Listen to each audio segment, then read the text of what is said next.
muito feliz em você ter me chamado para falar sobre tarô e principalmente o tarô de Crowley, né? Uma vez que eu já estudo a história, a biografia do Crowley há muitos anos, pelo menos há mais de 20 anos, que eu me interessei especificamente, eu venho da escola clássica do tarô, né?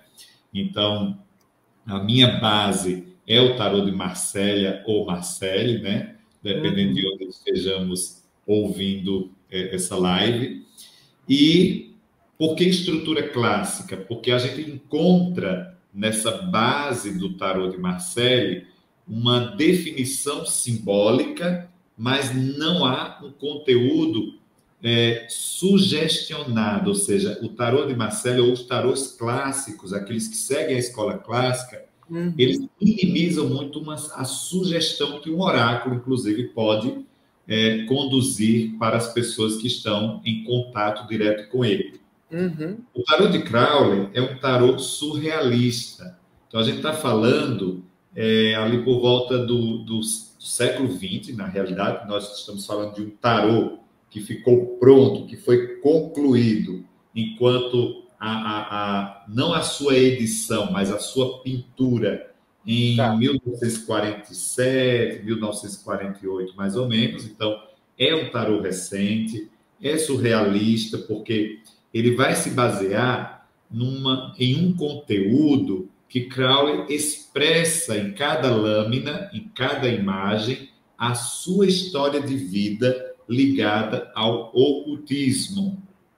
E aí a gente precisa entender um pouco, se situar um pouco na história. Quem é Crowley, né? Ele nasce no século XIX, morre no século XX, né? Quando concluído o tarô, quer dizer, acho que 1943, 45 ele concluiu a primeira fase do tarô, mas em 1947 ele parte para o mundo superior. E tem, inclusive, Edelson, existem assim vários comentários, as pessoas falam, mistificam como foi que o Crowley morreu, de que ele morreu, né?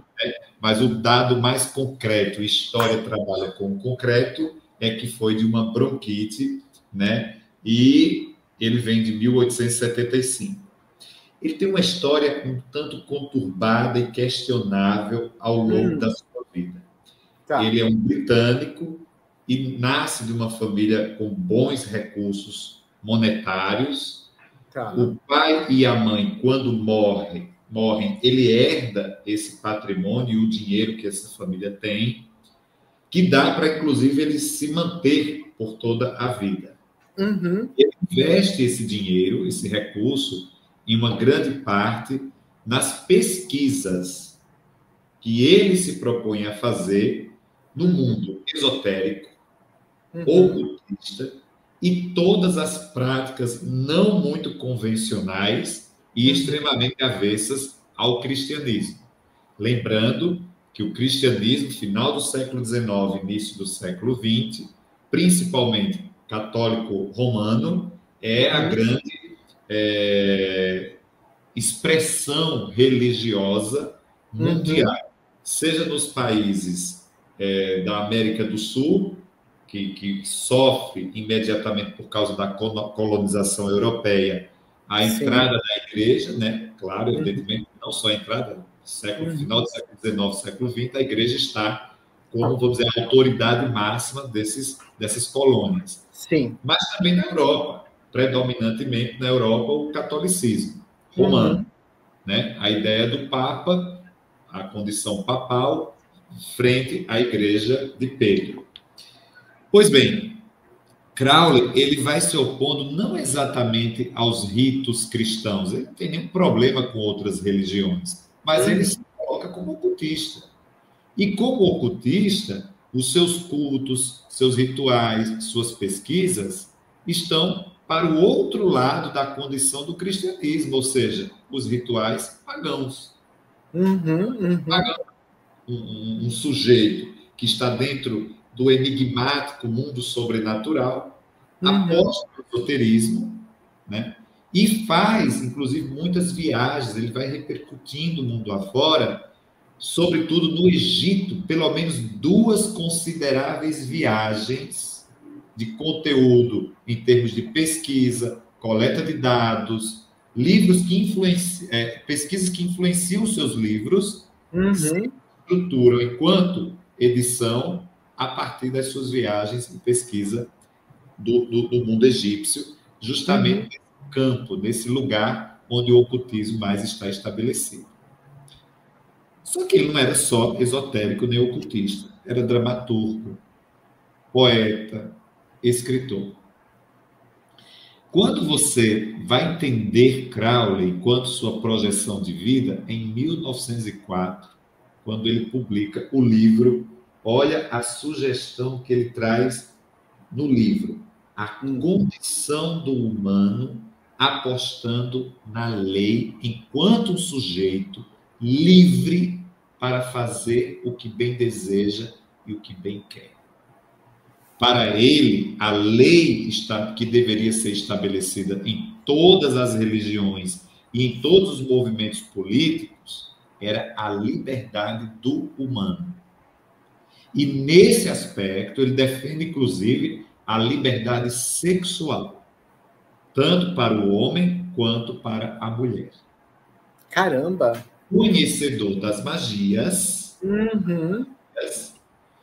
assim como os gregos, né, do corpo etérico, que faz parte de um dos corpos espirituais que compõem a nossa fisiologia e o nosso enigmático campo vibracional energético, ele também achava que no poder da energia pura do corpo etérico, que é o éter, residia a força primária do humano e a condição cósmica do humano frente à sua evolução espiritual. Para tanto, e como conhecedor da magia, ele achava que toda magia, enquanto seu princípio e sua finalização, envolvia o poder sexual. Interessante. Início do século XX. Pleno conservadorismo na Europa, mais especificamente no Reino Unido. O que isso vai ocasionar? Um Crowley que começa a ser visto como um sujeito totalmente à margem da condição espiritual e cristã da época, rompendo com leis morais, consequentemente, com a estrutura conservadora de um tempo e de um povo.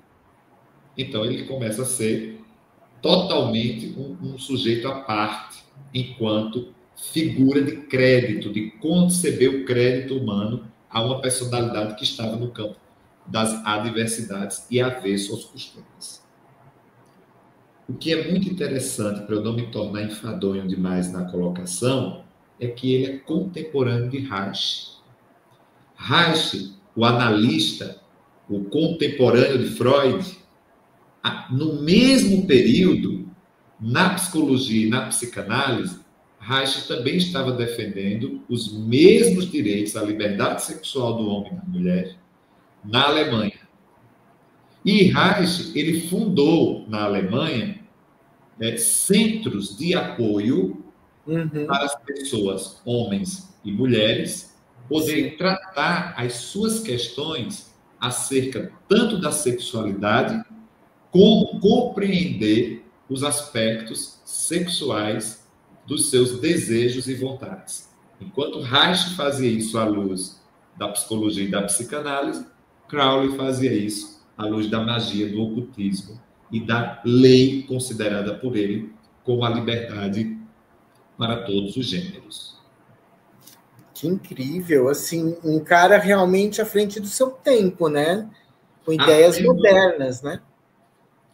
O livro da lei, publicado em 1904, dá total condicionamento às ideias do Crowley e o conduz, né, mais adiante, lá ali já muito vizinho, do que ele chamou da filosofia religiosa, que é a Telema.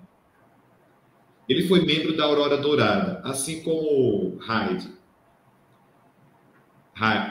aliás. Reich. E ele, como condutor da aurora dourada não se colocou por satisfeito devido a regras e normas que a sociedade esotérica tinha e que aquilo ainda não era suficiente para pregar ao humano a sua condição de ser livre. Por isso que ele funda, né, a sua filosofia religiosa na Telema. E aí, na Telema, ele faz toda a condição ocultista da magia e das suas defesas pessoais, energéticas e espirituais na condição do homem e da mulher, a também ter a liberdade de existir. Então, ele se torna uma figura controversa, assim como Reich, na Alemanha. Reich é exilado, ele sai da Alemanha, vai para os Estados Unidos, continua defendendo as suas posições nos Estados Unidos, e na Pensilvânia ele é preso, e depois de um tempo preso, ele é encontrado morto na prisão. Reich, quanto o condutor dessa ordem de liberdade de gênero à luz da psicanálise e da psicologia. Crowley faz isso no Reino Unido, se espalha um pouco mais por outros países da Europa, se torna um tanto uma figura aquém do poderio e monopólio da época, ou seja, uma pessoa não muito bem quista, não muito bem aceita. Eu ia perguntar isso, se ele tinha muita influência. Pelo jeito, ele não conseguia, pelo menos em termos de lideranças, né? Ele fazia muito barulho. Sim. Certo? Ele fazia barulho, e como ele, de certa forma, não era só ocultista, ou seja, era dramaturgo, era poeta, ele teve passagens, influências como roteirista, em cinema e tudo mais, então era um sujeito que de qualquer modo, ele circulava no mundo da cultura, da arte, né? E lá estava Crowley no seu universo de possibilidades e de enfrentamentos. Ele foi casado, teve um filho, né? Os seus livros publicados têm uma influência no universo esotérico até hoje, mas sabe o que é mais interessante? Na década de 60, eu até diria já 50, 60 por ali, o rock ele se torna um tanto a música universal. Tá, sim. E aí, os ensinamentos de Crowley e as suas posições perante a sociedade, esse mundo de liberdade, começa a ser lembrado pelos Beatles, por toda uma geração. E Reich começa a ser citado em seus trabalhos artísticos, começa a ser citado no ambiente da música, no ambiente do cinema. Inclusive, para quem está em São Paulo, vai entrar em cartaz agora, no início de março, do Teatro Santa Cruz, uma peça que fala exatamente sobre a jornada do nosso Crowley e suas influências ocultistas e esotéricas em seu tempo e sua, talvez, eu acho que a peça vai chegar até a essa parte onde ele influencia também o rock de alguma maneira. Aqui no Brasil ele teve influência. Raul Seixas, sim, uma das condições, né, vamos dizer assim, uma das relações do Raul Seixas com a ideia do Crowley, a ideia do ocultismo, a ideia do esoterismo, mas, sobretudo, a ideia de uma sociedade livre, é falada por Raul quando ele diz Aion, que é, na realidade, o grande período espiritual, onde o tempo está a nosso serviço, e é ao tempo que nós precisamos estar em renascimento com este universo. E ele tira isso, inclusive, da lâmina do arcano 20 do tarô, que no tarô clássico de Marcelli é um julgamento. Aqui na lâmina do tarô de Crowley é o Aion. Ou seja, você ser o senhor do tempo e do tempo ser condutor das suas próprias vontades e liberdade, tá? Aion vem do grego, que quer simplesmente dizer a era do ciclo do tempo. Então, seja livre, porque ao tempo tudo é condutor e tudo é conduzido.